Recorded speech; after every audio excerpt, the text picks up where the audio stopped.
আসসালামু আলাইকুম বন্ধুরা, কেমন আছেন? আজকে আমি কি রান্না করব তা একটু নিয়ে আসলাম। আমি আজকে আম দিয়ে ডাল রান্না করব, আলু ভর্তা দেব, আর বড় বড় চিংড়ি মাছ দিয়ে, আমাদের এখানে হাইচে শাক বলে, ওইটা হাইচে শাক রান্না করব।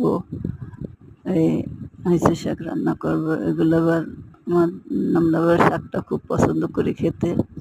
শাকটা খেতে আমাদের ভালোই লাগে। আপনাদেরকে কীরকমের লাগে আমার একটু কমেন্ট করে জানাবেন। আমার এই ইউটিউব চ্যানেলে একটু সাবস্ক্রাইব করে দেবেন।